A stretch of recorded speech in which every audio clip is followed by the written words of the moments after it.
Now students, let's take one more illustration which is based on written down value method. यानी जो WDV method से हम करेंगे same question है, बस मेथड ऑफ डेप्रिसिएशन चेंज है। एक्स लिमिटेड ने एक सेकंड हैंड मशीन परचेज की 1 जनवरी 2008 को 1,30,000 की और उस पर 30,000 इंस्टॉलेशन एक्सपेंसेस पे किए हैं। क्लियर? ये मशीन 30 जून 2010 को ऑब्सोलीट हो गई और हमने 60,000 रुपीज़ में इसको सेल कर दिया। 15% इस पर डेप्रिसिएशन लगता है रिटन डाउन वैल्यू मेथड से और अकाउंट क्लोज होते हैं 31 दिसंबर को। सेम प्रीवियस क्वेश्चन की तरह प्रोविजन फॉर डेप वाले मेथड से भी करना है और नॉन प्रोविजन वाले से भी करना है। तो नॉन प्रोविजन आप कर चुके हैं, मैं केवल आपको एक्सप्लेन करूंगा प्रोविजन फॉर डेप्रिसिएशन वाला मेथड। नाउ स्टूडेंट्स, अब आप इसका एक वीडियो बोर्ड प्रेजेंटेशन देखिए, देन आफ्टर मैं आपको उसको सॉल्व करता हूँ। Good morning students, in previous part of this video we have studied about the provision for depreciation and assets account with straight line method. Now we are going to study about the provision for depreciation and machinery account with written down value method. So मैंने आपके video के part से पहले मैंने आपको question explain किया है। तो एक्स लिमिटेड ने एक मशीन परचेज की है 1,30,000 की, 1,30,000 की मशीन है, 30,000 उस पर एक्सपेंस कॉस्ट है 130 और इंस्टॉलेशन चार्जेस हैं 30,000, यानी टोटल कॉस्ट हो गई मशीन की 1,60,000 और हमने ये परचेज की है 1 जनवरी 2008 को, 1 जनवरी 2008 को 1,60,000। क्लियर? हमने इस पर डेट लगाई होगी 31 दिसंबर 2008 को, जनवरी टू दिसंबर कंप्लीट ईयर की। कितने रेट से? Depreciation at the rate of 15%, 15% के रेट से। तो 1,60,000 का 15% और पूरे 1 ईयर का 24,000, तो 24,000 डेप हो जाएगी। 160 की कॉस्ट की मशीनरी की, 24 का हमने डेप चार्ज कर लिया, तो बैलेंस बच जाएगा इसका 1,36,000, 1,36,000 रुपए। अब नेक्स्ट ईयर हमने फिर डेप लगाई होगी 31 दिसंबर 2009 को और depreciation at the rate of 15% पर हम 15% लगाएंगे इस वैल्यू पर 1,36,000 का, और 1,36,000 का 15% कंप्लीट ईयर का ये अमाउंट हो जाएगा हमारा 20,400। ठीक है, मैं लिख रहा हूं यहां पर 1,36,000 का 15%, तो ये 20,400। अब 1,36,000 की WDV मेथड से कर रहे हैं, इसलिए हमने इस पर डेप लगाई है, परचेज कॉस्ट पे नहीं लगाई है। अगर स्ट्रेट लाइन मेथड होता तो हम इस पर लगाते, लेकिन रिटन डाउन वैल्यू मेथड है तो हमने 1,36,000 पर ही डेप लगाई है। 1,36,000 की कॉस्ट की फर्स्ट ईयर के लास्ट में 20,400 की हमने डेप लगा दी सेकंड ईयर में। टोटल बैलेंस बचेगा 1,15,600, 1,15,600।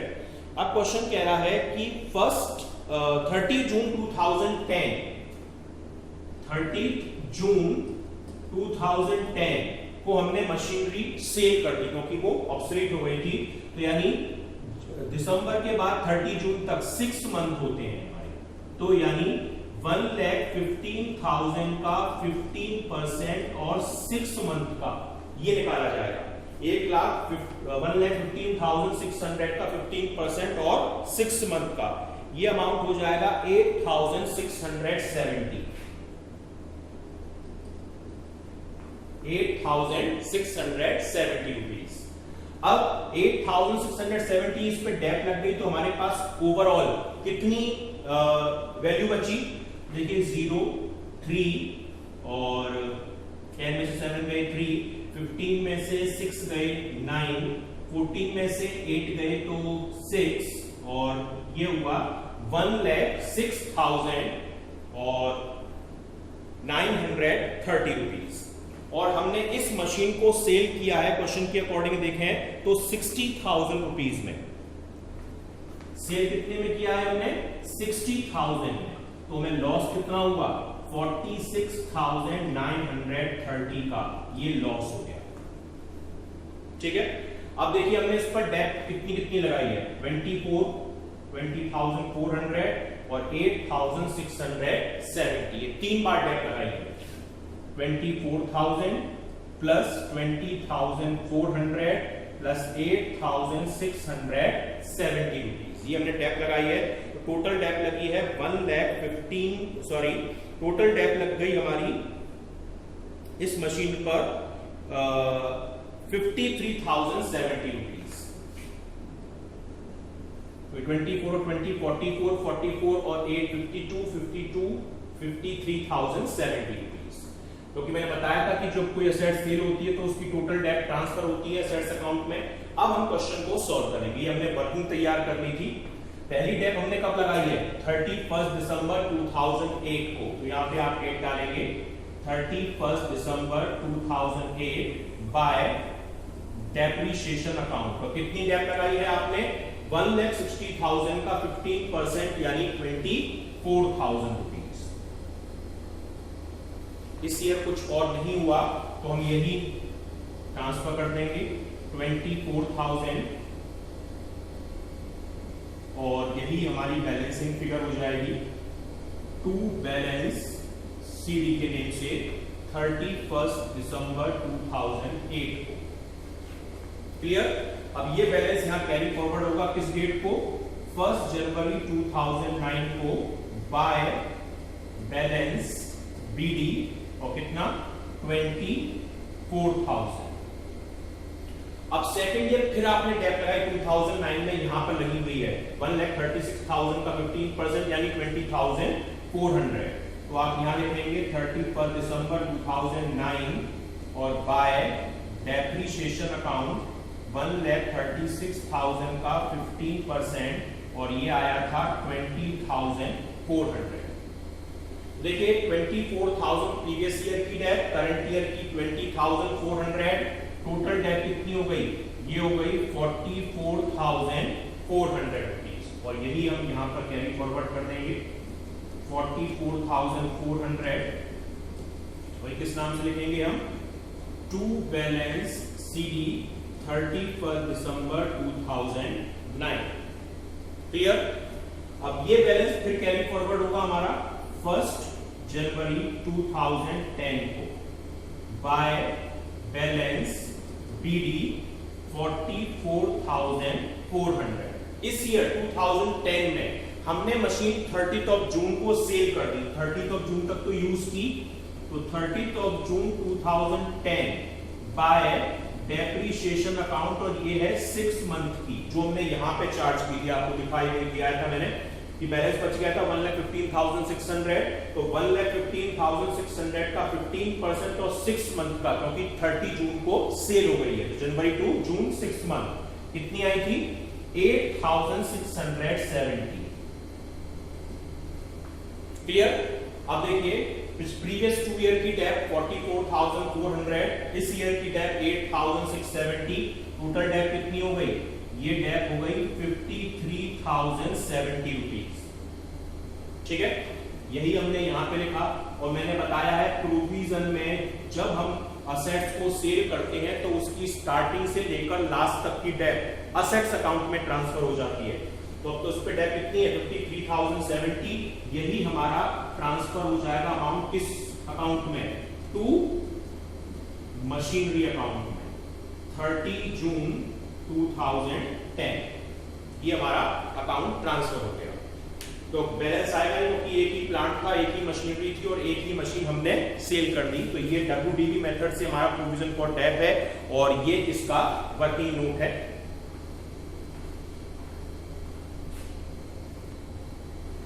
नाउ स्टूडेंट्स, अब हम बनाएंगे असेट्स अकाउंट यानी मशीनरी अकाउंट। हमने मशीन कब परचेज की थी 1 जनवरी 2008 को। कितने अमाउंट की परचेज की थी 1,60,000 की। यहां लिखेंगे 1 जनवरी 2008 टू बैंक अकाउंट 130 की कॉस्ट थी प्लस 30,000 उसकी इंस्टॉलेशन का चार्ज था, टोटल मिलाकर 1,60,000। क्लियर। अब मैंने आपको बताया है कि प्रोविजन वाले मेथड में जब तक असेट सेल नहीं होती हम उसकी डेप्रिसिएशन चार्ज नहीं करते। तो इस ईयर असेट सेल तो हुई नहीं है, तो अकाउंट क्लोज करेंगे 31 दिसंबर 2008 को। यही हमारा बाय बैलेंस सीडी हो जाएगा 1,60,000। डेप्रिसिएशन हम चार्ज नहीं करेंगे।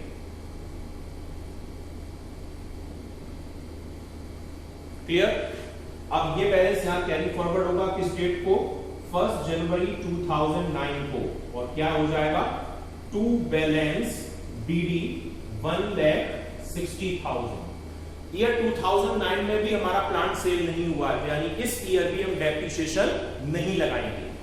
यानी अकाउंट क्लोज करेंगे जस्ट 31 दिसंबर 2009 को बाय बैलेंस सीडी 1,60,000। यानी इस ईयर भी हम डेप्रिसिएशन चार्ज नहीं करेंगे। अब ये फिर कैरी फॉरवर्ड होगा नेक्स्ट ईयर किस डेट को? 1 जनवरी 2010 को टू बैलेंस बीडी 1,60,000। क्लियर? इस ईयर 30 जून को हमने प्लांट सेल कर दिया। ठीक है, प्लांट हमने सेल किया है 60,000 में। तो देखिए डेट डालेंगे 30 जून 2010 और सेल किया है तो बाय बैंक अकाउंट कितने में सेल किया है? 60 में, तो यहां पे 60,000 डाल देंगे। अब फर्स्ट ईयर, सेकेंड ईयर और थर्ड ईयर के 6 मंथ यानी 2 ईयर एंड 6 मंथ की जो डेप्रिसिएशन है वो यहां पे ट्रांसफर होगी, जो हमने यहां पे ट्रांसफर की थी इस अकाउंट में। कितनी? 53,070। तो आप यहां पे लिखेंगे by provision for depreciation account 53,070 rupees. अब देखिए मशीन की कॉस्ट थी 160 और आपने इस पर 53,070 का डेप लगाया, तो इसकी वैल्यू कितनी रह गई? इसकी वैल्यू रह गई 1,06,930 रुपीज। ठीक है, और आपने सेल कितने में किया?